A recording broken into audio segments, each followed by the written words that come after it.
And start the session. So thank you all for joining. Here today I will be presenting an overview of financial issues in Horizon Europe, and specifically at the application stage. My name is George Bugeya. I'm one of the national contact points at the Malta Council for Science and Technology, and I will be presenting this information.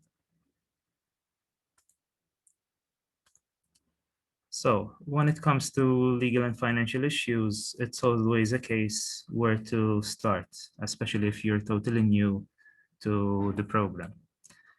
If you're totally new, the first point of reference is to know where to start. And that would be the model grant agreement, which is now available, published as a draft, and also the annotated model grant agreement, which hasn't been published yet by the European Commission. But this document basically provides a lot of examples, and it's crucial to understand certain scenarios. So basically, to know which lane you're working on and walking on, it's very important to understand the path you're taking. So you have to familiarize yourself with these documents. And it's quite important to know actually where to find these documents. So it's crucial that you know how to access the legal and financial, it's crucial to know where to access the funding and tendering portal, because there you will find the reference documents. And I put a snippet from that web page, which is showing you where to find the grant agreement and contract section, where you will find the model grant agreement, as I said, in draft version. So this section is constantly updated, so it's very important to refer to it from time to time to make sure that you find the latest information. As you can see on the snippet here, there are also guidance, templates, and other information that is very important for you. So from time to time, please check this out. The first thing we should talk about is, of course, the templates and forms, because that is where you will find the right information. So again, I'm showing you a snippet, and under templates and forms, you will find the standard application form. So in this case, for Horizon Europe, Research Innovation Action or Innovation Action template. And within these templates, the first things you have to be accustomed with when we're talking about financial terms are, of course, the cost tables and the cost descriptive part, which is under form B of the template. So when we're talking about costs and proposals, you have to be accustomed to the table, which is table 3, budget for the proposal. So here you're going to fill in with the global amounts of the costs. And in form B, in the descriptive part, you're going to substantiate why are you spending this money, and making it sure that it is clear for the evaluator why it is necessary.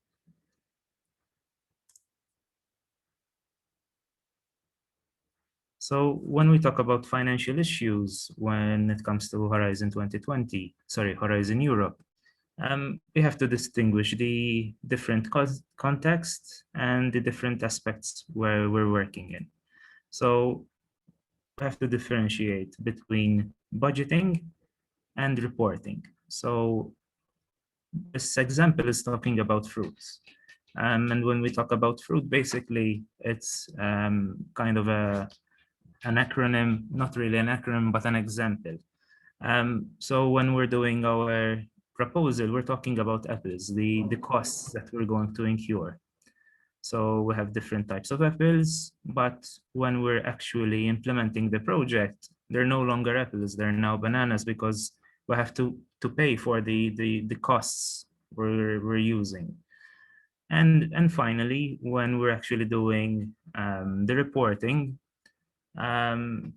it's still the same cost categories and financial issues, but here we can kind of term it as a different fruit, like an orange, for example, because you can only claim what is eligible. So we started off with um, concepts that are, let's say, fruits, and when we started implementing, we are deviating and we got a different fruit, but it's still the same cost.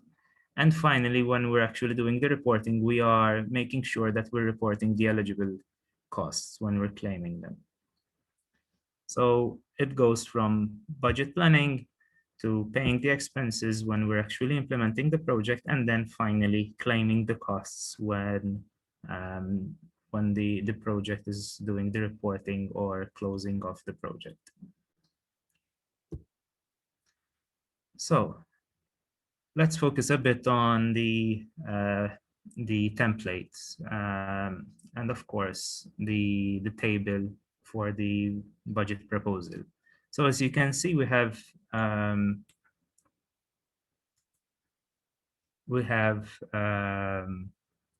different types of categories: A, B, C, and D, and E, and so forth. And here, these are the main types of cost categories, where we have personnel costs, subcontracting costs, purchase costs, other cost categories, and direct costs. So these are the main costs you will incur when delivering a project.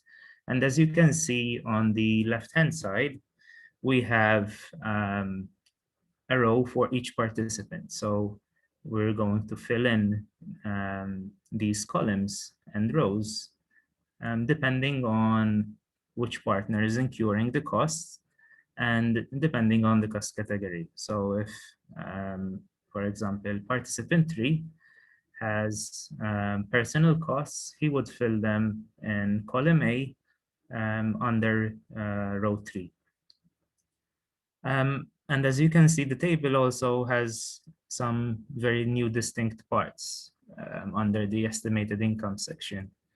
It's somewhat different than what we're accustomed to, but it's more or less presenting the same information. So an important column there is the funding rate.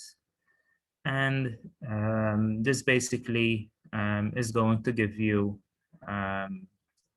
the eligibility of your costs incurred in the project. Now, with regards to Section D, other cost categories, you will see this further expanded. So we have D.1 all the way through D.8. The most important two that you will be mostly encountering are D.1 and D.2, which are financial support to third parties and internally invoiced goods and services, always if your entity does this practice. For the rest, these are still eligible costs, but it's used in very specific types of projects and topics. So it's quite important that if you are going to utilize these, to speak with your NCP so that you ensure that you're using these cost categories in a right way. So let's speak about the first cost category, which is personnel costs. So when it comes to the actual template, you can look at Part B, Section 3.1, specifically Table 3.1F, and there we have the summary of staff effort. And I've extracted a snippet of it here. So here we're going to estimate, of course, because we're doing a proposal, the average costs of planned project personnel. So we're going to estimate for the whole duration of the project. We're not going to estimate for 1 year, but for the full project implementation. So since this spans a number of years in most cases, ensure that you also estimate in your average cost any salary increases or pay increases, basically. And when we're doing personnel costs, we always plan in person months. So if you're unfamiliar with this notion, basically person months is the global amount that a person would work in a full month. We move on. So what are personnel costs? Personnel costs basically are four types. They are either costs for employees or equivalent, costs for natural persons working under a direct contract, or costs for seconded persons by a third party against payment, and finally, SME owners or natural persons, beneficiaries not receiving a salary, and these receive a fixed daily rate. And this fixed daily rate is provided by the European Commission. Um, the the fixed daily rate we'll talk about it soon.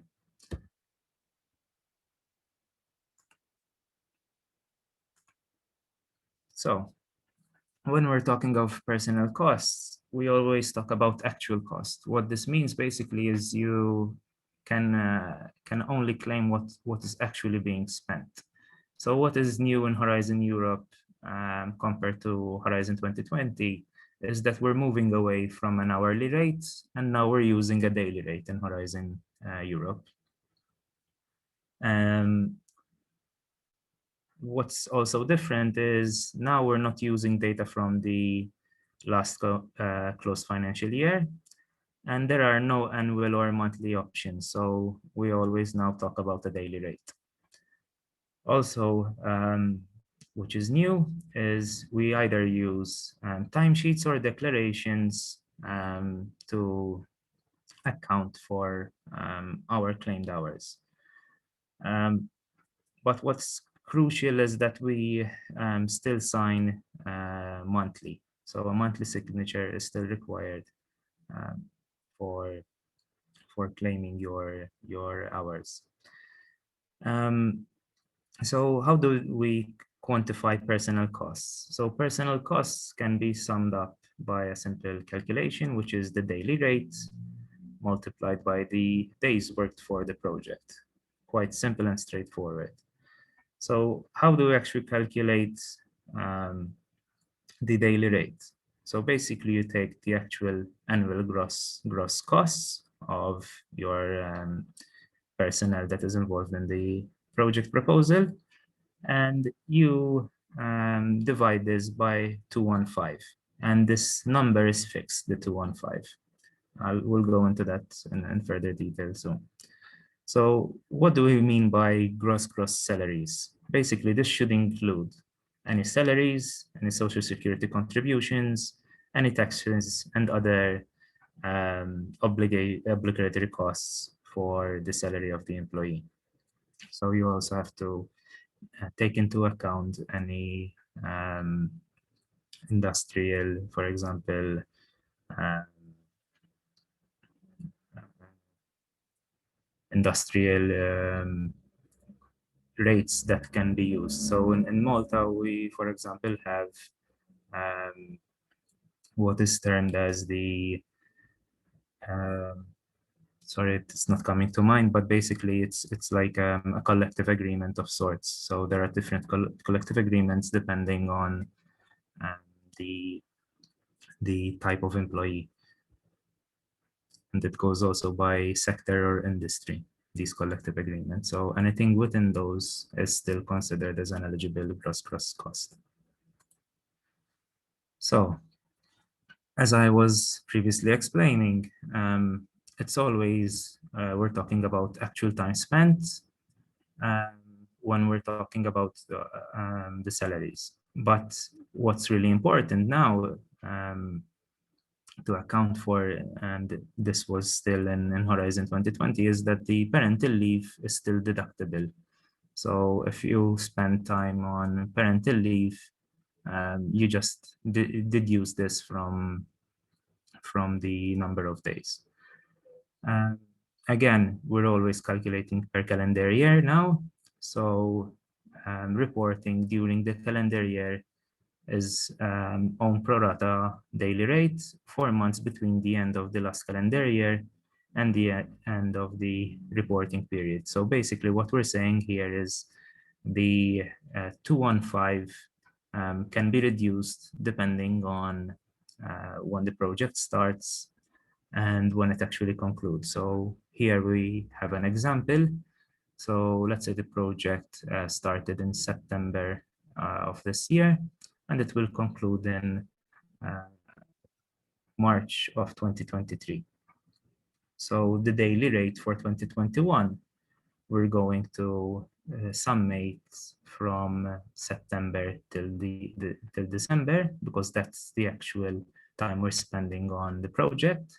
So basically you take the denominator, which is the 215, and you multiply these months, which are the 3 months, multiplied by 12, and then this is the 215 is divided by this amount. And for 2022, since this is a full year, you do not deviate, because basically it's the same amount unless you have the parental leave deduction. And then for 2023, you only take account for those 3 months of the project up to the 31st of March. I think it's a clear example, and we'll not spend more time with it. Furthermore, when it comes to personnel costs, as I said, they always have to be actual. So it's quite important to document the days of work. So unless you're using a declaration, you have to use the timesheets. Going back to the declarations, as you see here, there shouldn't be any discrepancies with HR records or any existing timekeeping record system.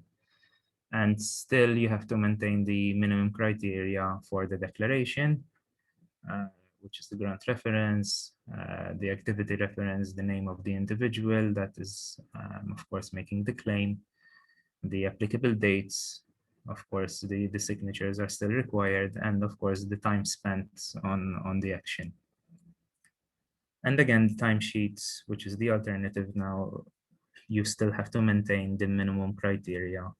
And unfortunately, the templates aren't available yet, but as I told you, on the funding and tendering portal, they are published on the reference document section, and you can find these quite soon. Furthermore, when it comes to documentation of the day's worked, there are basically 2 possible scenarios. So either you use timesheets for the existing Horizon 2020 projects that are implemented in the organization. So you continue with the same timesheets, and you also continue this for Horizon Europe. Or the alternative being that you don't use any timesheets at all in the organization, and you basically introduce the monthly declarations.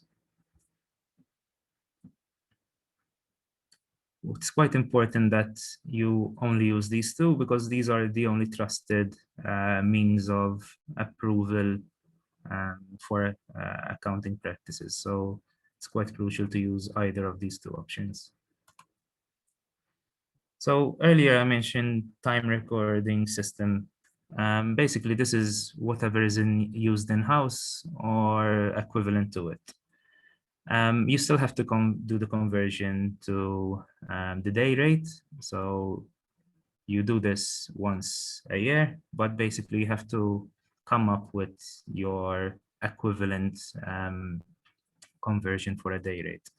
So basically what we're saying here is, depending if you work a 5-day week or a 6-day week, or maybe even a 4-day week, you just basically have to sum up your conversion to the daily rate equivalent. So here we have three examples.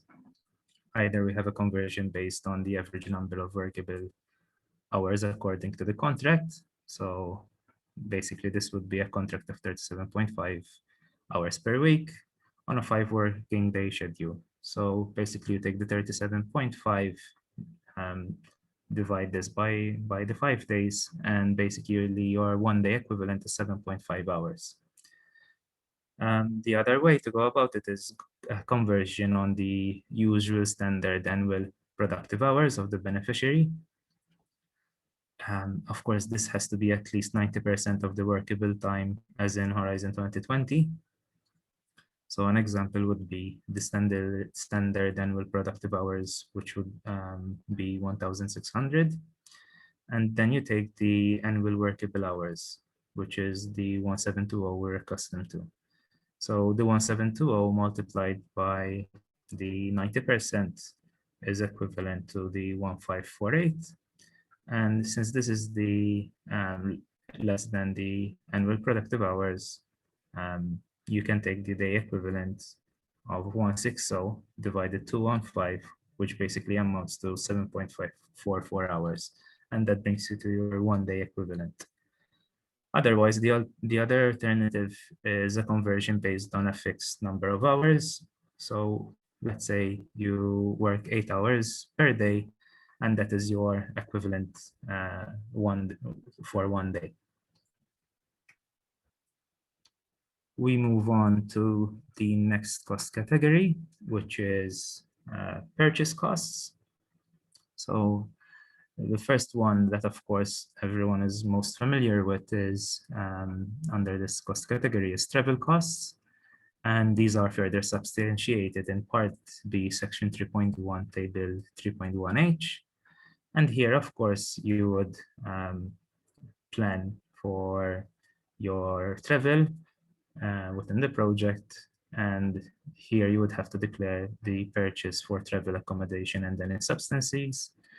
And of course, the calculation is based on the actual cost, not provisional costs. And of course, you have to use your internal travel practices. So if you normally have a substances rate for travel, you still have to maintain that. You cannot deviate from your internal travel practices. Otherwise, the costs would not be eligible.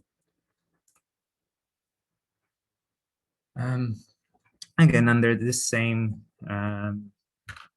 cost category, we have equipment costs, which are further substantiated in Part B, Section 3.1, Table 3.1H. Basically, this covers purchase of equipment, infrastructure, or other assets. We always have to use this depreciation costs or otherwise a cost calculation based on actual costs.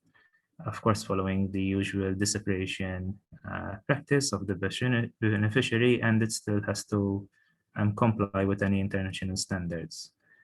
And the rate of actual use during the action duration is only eligible. So if your depreciation cost goes beyond the lifetime of the project, that part is not eligible. Something new with regards to equipment costs, we now also have capitalized costs if this is identified in the call text. So basically this involves the costs for the purchase or the development. Apologies for the background noise. And also under equipment costs, renting and leasing, not exceeding fictitious depreciation costs are eligible.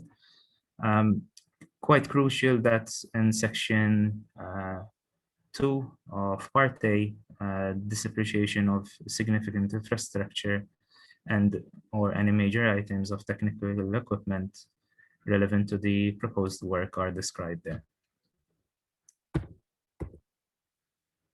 We move on to other goods, works and services, again under the same table 3.1H. Here we describe purchases of other goods, works and services. Of course, the calculation is always based on actual costs. And you have to use the best value for money principles, especially when tendering, or otherwise you use the lowest price criteria. An example of this would be um, consumables, promotion or dissemination activities in the project, and the translation services, certifications, and so forth for under this cost category.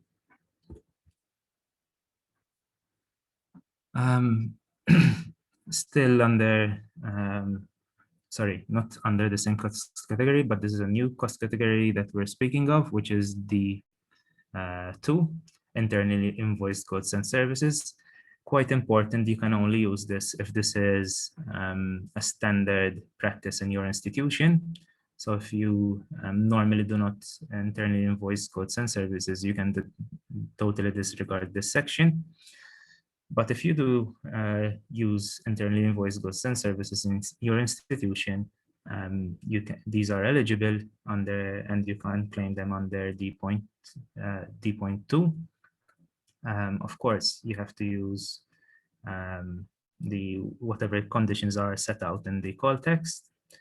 This is based on a unit cost, and the calculation is based on actual unit costs, so the actual costs that are utilized in the project. They have to be either direct measurements or on the basis of cost drivers. So it's quite important that if you're using this system to actually be able to either measure or quantify the cost driver for the calculation. And it has to, of course, as I said, follow your usual cost accounting practice within the entity.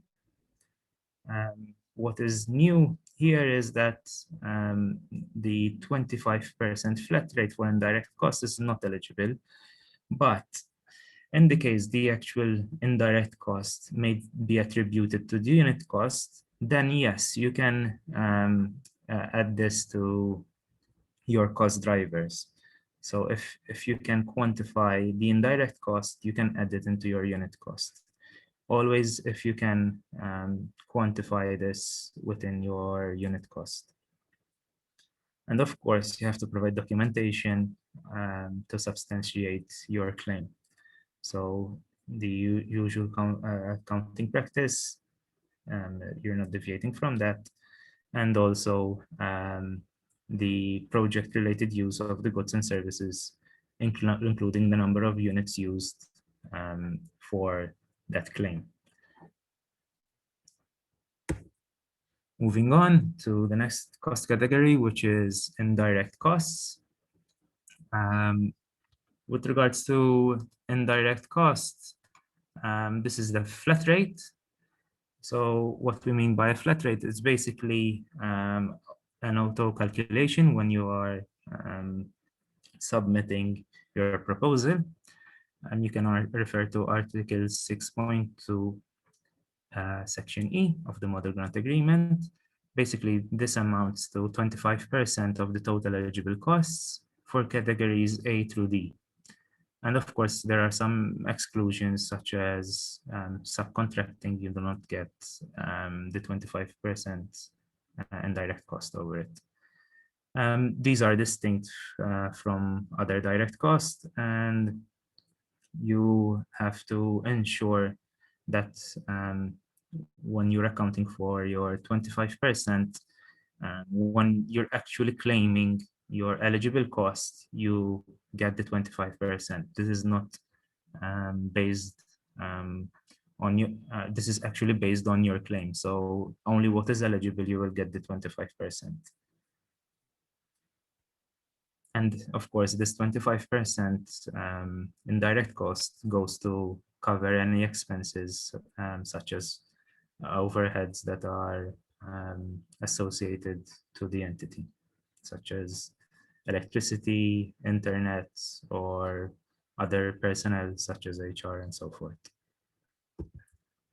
I'm going to open the floor for any questions for the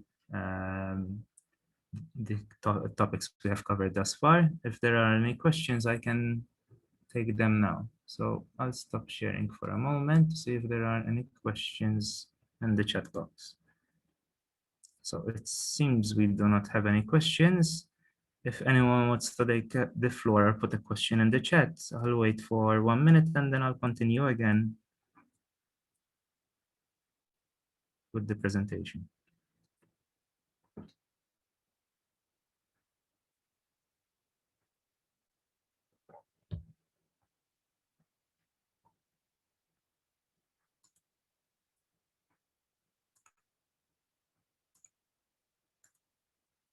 So it seems we do not have any questions, so I'll continue with the rest of the presentation. So we now move to another type of cost categories. And here we're going to discuss third parties. So third parties can only claim costs under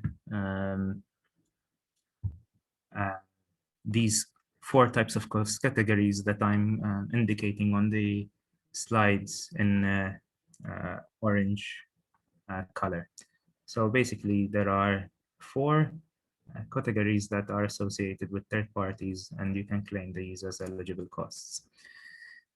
But before we move on, I think it's quite important that we understand some crucial definitions when it comes to third parties and participants and beneficiaries. So if you refer to Article 2 of the Model Grant Agreement, you will find the definitions, and these are the 2 crucial parts. So when we talk about participants in Horizon Europe, we're talking about entities participating in the action as beneficiaries, affiliated entities, associated partners, third parties giving in-kind contributions, subcontractors, or recipients of financial support to third parties. Basically, this is encompassing every type of participant. But we have to distinguish between participants and beneficiaries. Beneficiaries are the signatories of this agreement, either directly or through an accession form. What this basically means, you can only be a beneficiary if you are part of the consortium and you are signing the grant agreement or the accession form. And it's quite crucial, otherwise you will not receive direct funding.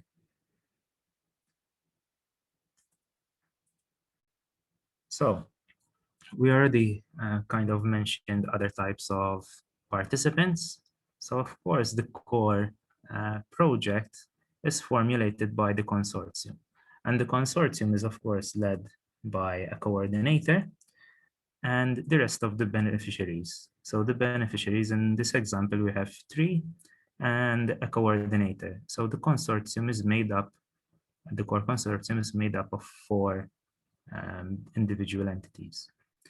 But there are still other partners such as the subcontractor, contractor, affiliated entities, which I'll get to later on in my slides. Which in Horizon 2020, we used to talk about the affiliated entities as linked third parties.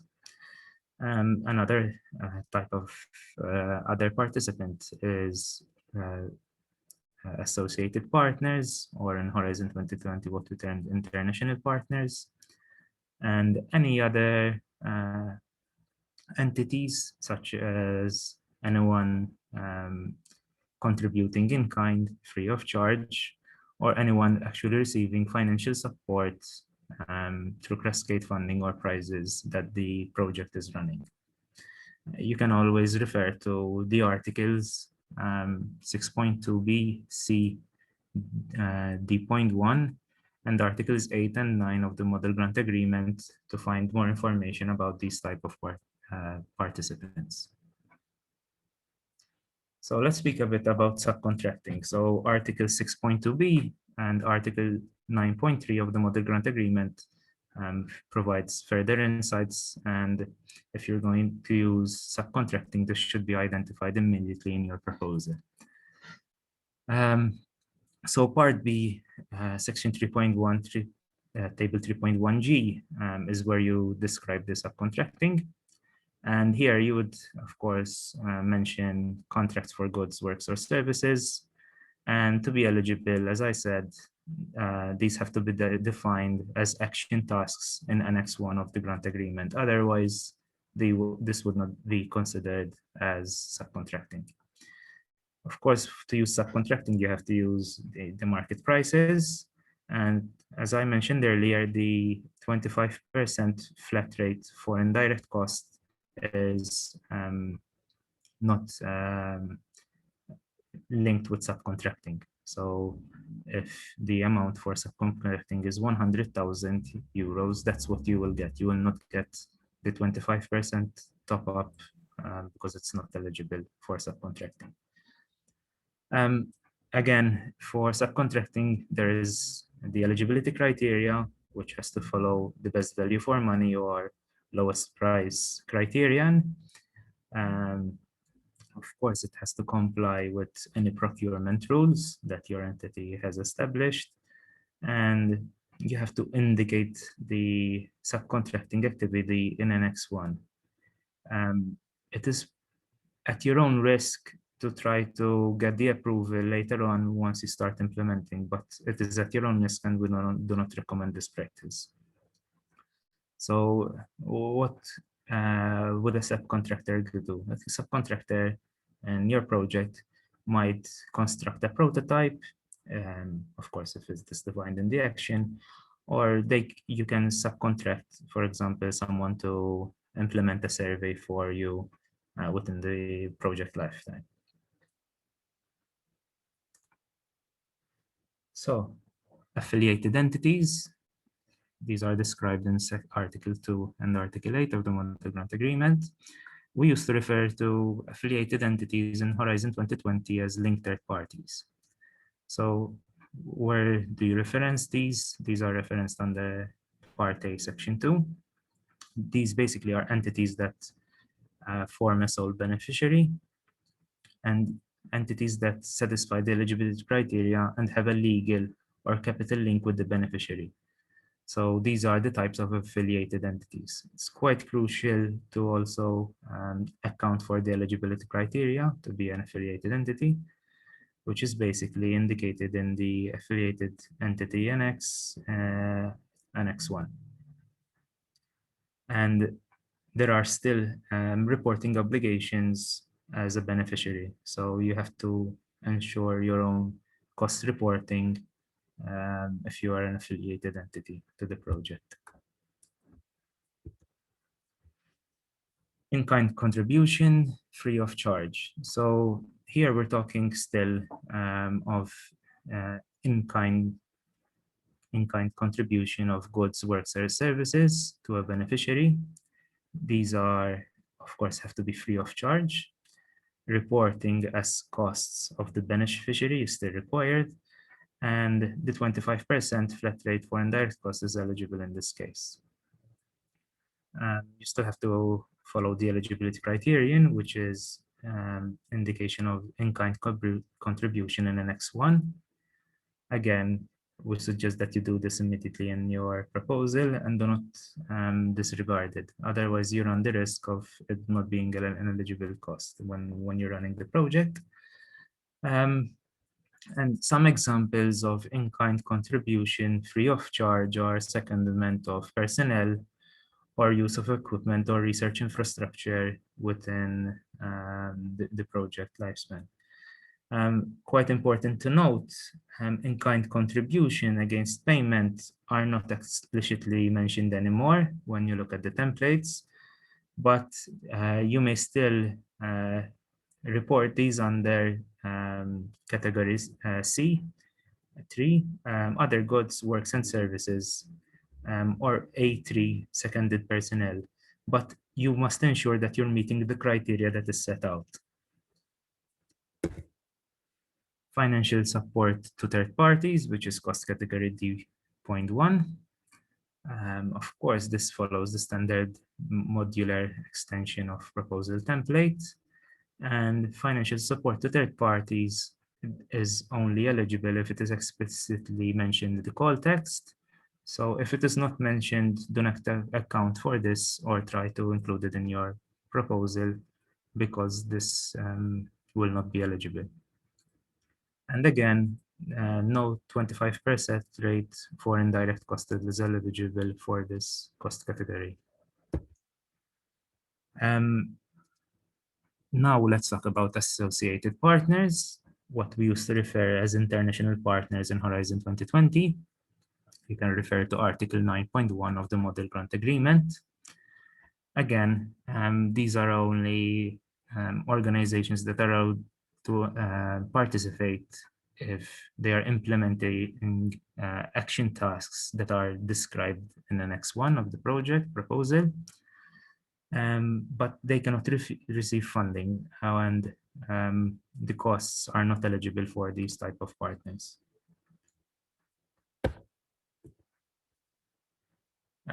Cost category C, which is purchase costs. Um, a, a good example of this type of cost category would be the certificate on the financial statements, which is abbreviated as CFS. Basically, this is a certificate by an external auditor, and the auditor basically, the certificate is basically covering the actual costs and costs calculated according to the usual practice of the beneficiary. So basically, the auditor is ensuring, as a third party, that you're following the standard financial practices in your country. It is required if you are requesting this certificate is required if you are requesting a new contribution which is equal or exceeding 430,000 euros. There is something new here, which is also requested EU contributions according to all costs for the beneficiary. So quite important new development here. And you have to ensure that you actually account for this cost when you're preparing your project. So it is an eligible cost, and you would quantify this in criteria C.3, other goods, works, and services. And as I mentioned earlier, affiliated entities have to still provide their own CFS. So make sure to account for this in your project proposal. Now we move on to another part that is still relating to financial issues, but you wouldn't immediately think of it as a financial issue, which is the intellectual property. So Part B, Section 2.2 and Section 3, and Table 3.1c. Here we have measures to maximize impact, dissemination, and exploitation and communication. So intellectual property is, of course, a financial consideration as well. So make sure to plan ahead with regards to intellectual property. Quite important is that you now have a draft plan for dissemination and exploitation, including communication activities,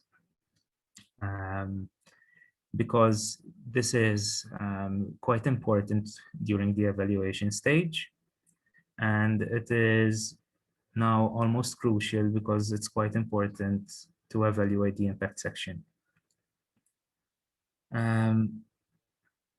One important element here when it comes to intellectual property, costs for patents are eligible in your preparation. Other aspects to account for: open science and open access.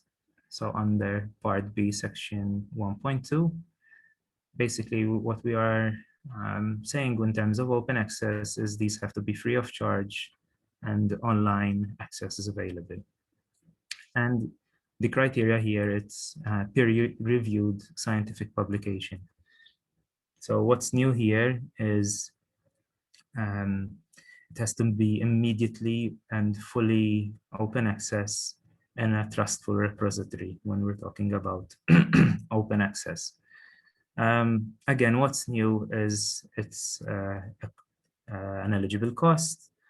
But what's different from 2020, Horizon 2020, is that the embargo period is no longer possible. Again, for further insights on this, refer to Article 16 and Annex 5 of the Model Grant Agreement. On the same notion, when we talk about open science, we also have to consider research data management, and this would be under the template part B, section 1.2. So of course, we have to describe the management strategy for research data and the other research outputs. It has to follow and be in compliance with the FAIR principles. And the data management plan, or abbreviated as DMP, is provided after the proposal submission. So it is a document that needs to be sent to the project officer. So research data, again, we're still on the trustful repositories for open access. What's new again here is it has to have eventually, according to call repository operated within the EOSC. So basically it's following the principle as an open as possible or as closed as necessary in terms of open access. So to quantify this in an example, we're talking about curation and storage for the research data, preservation costs, or investigation costs, basically. An important element when we're talking about financial issues is actually to be eligible for the funding. So the eligibility criteria is under Article 19 of RFP. Basically, this is set out and described in Part B, Section 3.2. Basically, the eligibility criterion are legal entities from European member states or associated countries. However, other countries are eligible if they're coming from low and middle income countries. And these are set out in the documentation, as I referred to earlier in my presentation. So make sure to reference those documents if you're involving partners outside of European member states or associated countries, to make sure that these are eligible for funding. Otherwise, if these are developed countries, such as China or the United States or other developed countries, these have to be explicitly mentioned in the work program or the call text. And the Commission has to consider them essential for the project implementation. So it's quite crucial that if you're involving such partners, otherwise they participate without funding, or if they're going to participate with funding, you have to ensure that it is set out clearly in the work program, and that the European Commission will consider their participation as essential for the project implementation. When it comes to funding rates, of course, these are associated with the type of actions. So generally speaking, we have three types, which are the research innovation actions and the coordination and support actions. These are 100% financed for all beneficiary types. And then for innovation actions, these are funded at 70%. However, for non-profit organizations, these are funded at 100%. When it comes to indirect costs, this is fixed for every type of beneficiary. It's fixed at 25% of the direct eligible cost, as I explained earlier. So a very simple example, let's say we have a direct cost of 100 euros, okay? Of course, the indirect cost over 100 would amount to 25 euros. So the total cost would be 125 euros.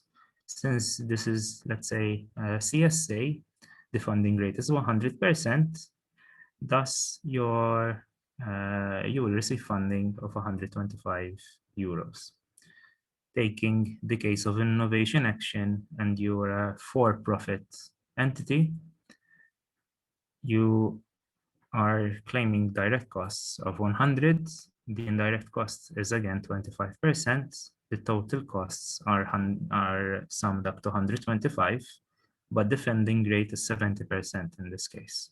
So you would be receiving 87.5 euros. I hope it's clear example.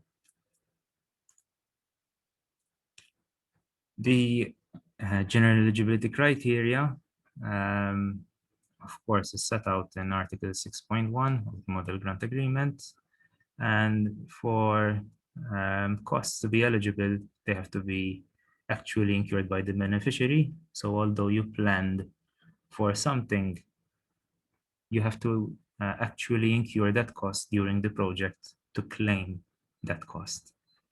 So for example, let's say you had an event planned and you were meant to travel, but for some reason you were unable to travel. And that cost cannot be claimed because the actual travel didn't occur. So the other conditions for eligibility criteria for costs, basically these have to be indicated in the estimated budget in your proposal. So they are set out in Annex 2. Incurred, of course, with a connection to the actions as set out in Annex 1. And they are termed as necessary for the implementation. They are identifiable and verifiable and follow your organization's normal accounting practice. And they, of course, have to comply with national law on taxes, labor, and social security. And finally, these funds are, of course, coming from all member states, EU member states and associated countries. So when you are claiming and your costs, these have to be reasonable and justifiable. So they have to follow principles of sound financial management. So they have to be economic and efficient. Of course, there are ineligible costs. Here, I set out most of them, such as deductible VAT is not an eligible cost. If you have debts, it is not an eligible cost. Bank costs by the beneficiary's bank for transfer from the EC. So basically to receive the funds, those costs are not eligible. And also there are some new items that are ineligible, such as dividends, costs declared under other EU grants, but there are exceptions. Staff of national administrations for non-project specific administrative activities, these are not eligible. Staff or representatives for EU institutions, again, not an eligible cost category, and so forth. Since we are running tight with time, I thank you all for your attention. These are then Maltese national contact points. If you have any questions to follow up, please connect with us. There's no wrong door with us. So whoever you speak will try to assist you, and then we'll direct you to another colleague if we're not able to provide the answer. But we are very active on social media, so please do follow us, and you will find a lot of information on our different social media pages. So make sure to subscribe and stay connected with us. So I think we have about 5 to 10 minutes still available. So if there are any questions, I can take them now. I'll stop sharing this.